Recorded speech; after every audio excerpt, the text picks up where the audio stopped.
Bismillahirrahmanirrahim. Dalam satu ayat dalam surah Al-Kahfi, ayat yang ke-85, ayat yang begitu ringkas dan padat, tetapi mempunyai makna yang cukup baik untuk kita hidup atas muka bumi ini.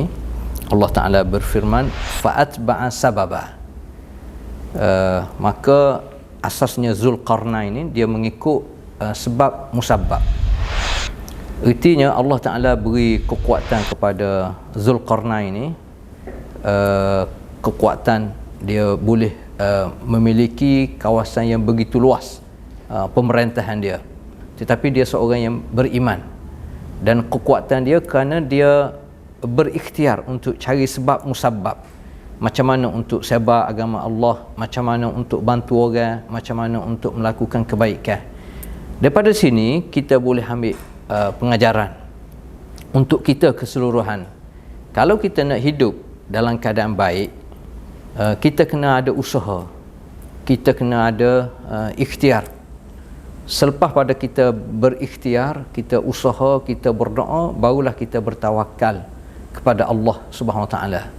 Termasuk dalam situasi kehidupan kita dalam sesebuah negeri ataupun sesebuah negara. Contohnya di negara kita Malaysia yang mengamalkan sistem demokrasi. 5 tahun sekali kita diberi peluang. Kita rakyat dipanggil raja, sebab setiap orang ada satu undi. Artinya di samping kita nak berikhtiar supaya kehidupan kita menjadi lebih baik, begitu juga dia memberi kesan kehidupan kita terhadap pengurusan sesebuah negara. Artinya kalau kita nak kebaikan, kita juga perlu berikhtiar. Kita kena ambil sebab musabab tersebut. Kita kena ikut makna ayat fa'atba'a sababa. Jadi kalau kita nak negara kita ini diperintah dengan cara yang baik, negara ini diurus khazanah negara ini yang boleh memberi pulangan yang baik kepada kita semua, salah satu syarat utama, salah satu bentuk ikhtiar yang terbaik adalah kita mesti memilih pemimpin yang betul-betul mempunyai ciri-ciri pemimpin yang disebut berintegriti, ataupun dalam Quran disebut Al-Qawi Al-Amin, ataupun disebut Hafizun Alim, mempunyai makna yang hampir sama. Yang pentingnya pemimpin ini adalah pemimpin yang ada tanggungjawab, pemimpin yang fikir tentang rakyat. Tak mungkin pemimpin yang hidup gaya mewah dia akan fikir tentang rakyat. Artinya kalau rakyat keseluruhan bagi sebuah negara, termasuk negara kita Malaysia, nak supaya negara ini ditadbir dengan baik, kita mendapat manfaat yang baik daripada hasil mahsul negara, kita mempunyai kemudahan berkaitan dengan pendidikan, berkaitan dengan kesihatan, berkaitan dengan tempat tinggal, makan minum, semua sekali, mestilah kita kena berusaha untuk memilih pemimpin yang berintegriti. Pemimpin yang berintegriti, antara ciri-ciri utama adalah tidak terlibat dengan gejala rasuah.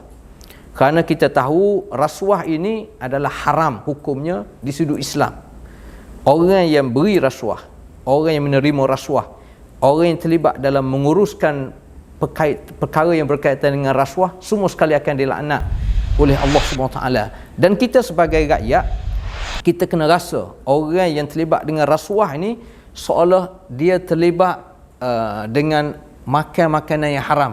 Seolah orang yang terlibat dengan rasuah ni dia makan daging babi. Orang yang terlibat dengan rasuah ni dia makan daging anjing. Betapa hinanya orang yang terlibat dengan rasuah. Jadi kita sebagai rakyat, kita juga mempunyai tanggungjawab. Tanggungjawab kita adalah kita mesti mengambil sebab musabab. Salah satu cara sebab musabab adalah kita mesti memberi undi kepada orang pemimpin yang kita betul-betul yakin.